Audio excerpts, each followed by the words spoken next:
আমরা এখানে সকলে একত্রিত হয়েছি একটি লক্ষ্যকে সামনে রেখে, অর্থাৎ একটি পরিবর্তনকে সামনে রেখে আমরা সকলে একত্রিত হয়েছি। এই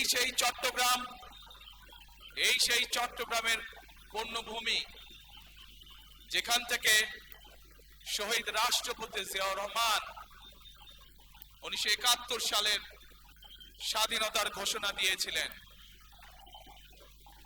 এই সেই চট্টগ্রামের পূর্ণভূমি, যেখানে শহীদ রাষ্ট্রপতি জিয়াউর রহমান শহীদ হয়েছিলেন। প্রিয় ভাই বোনেরা, এই সেই চট্টগ্রামের পূর্ণভূমি, যেখান থেকে দেশনেত্রী খালেদা জিয়াকে দেশনেত্রী উপাধি দেওয়া হয়েছিল। এই চট্টগ্রামের পূর্ণভূমির সাথে আমি একটি আবেগের সম্পর্ক রয়েছে। প্রিয় ভাই বোনেরা,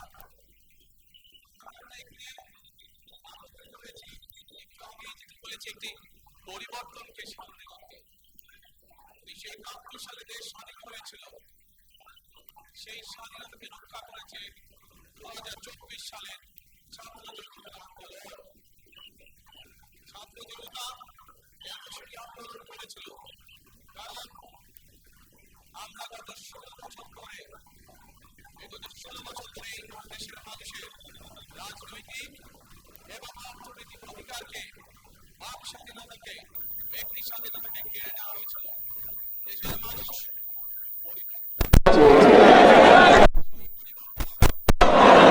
যে পরিবর্তন এই দেশের মানুষ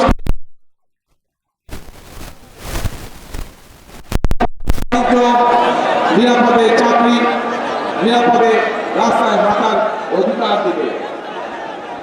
বাংলাদেশের মানুষ পরিবর্তন চেয়েছে, পৌঁছে পরিবর্তন, যেই পরিবর্তনের ফলে দেশের সাধারণ মানুষ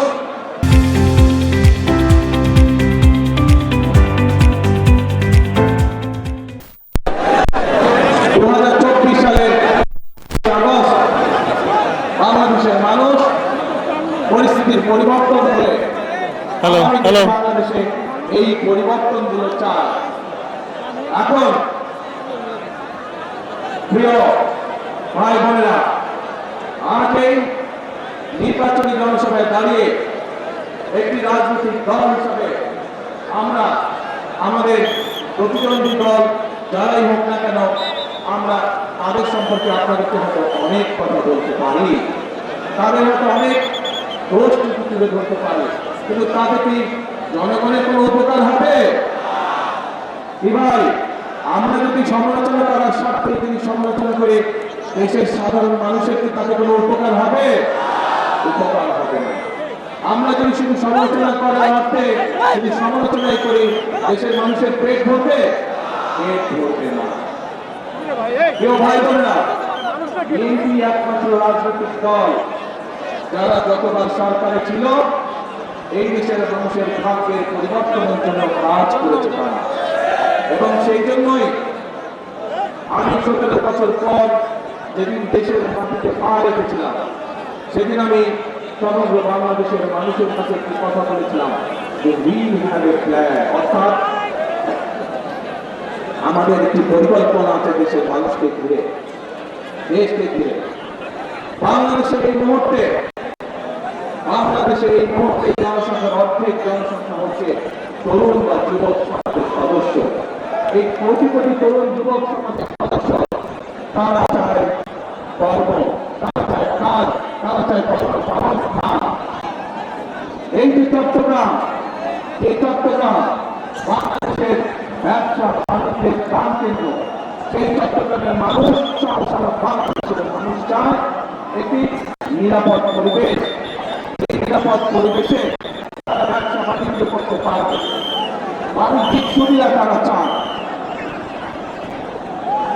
এই চট্টগ্রামের মানুষ বাংলাদেশের মানুষের মতো চায় যে তাদের সন্তানরা যাতে লেখাপড়া করতে পারে, সেই পরিবেশ তৈরি করা চায়।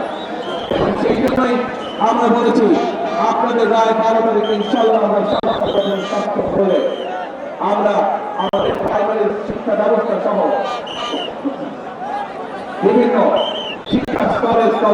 আমরা পরিবর্তন করতে চাই, যেখানে আমরা শিক্ষা ব্যবস্থাকে এমন করে গড়ে তুলতে চাই যেখানে আমাদের তরুণ যুবক সদস্যরা, তরুণ সমাজের সদস্যরা শুধু সার্টিফিকেট শিক্ষা ব্যবস্থায় পাবে না, একই সাথে তাদের শিক্ষা ব্যবস্থা এমন হবে যাতে শিক্ষা জীবন শেষে তারা কর্মসংস্থানের ব্যবস্থা সহজেই করে নিতে পারে।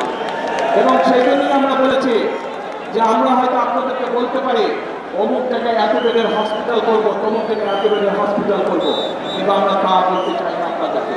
বরং আমরা চাই গ্রামের মানুষের কাছে, গ্রামের নারীদের কাছে, গ্রামের শিশুদের কাছে স্বাস্থ্য সেবা তাদের ভালো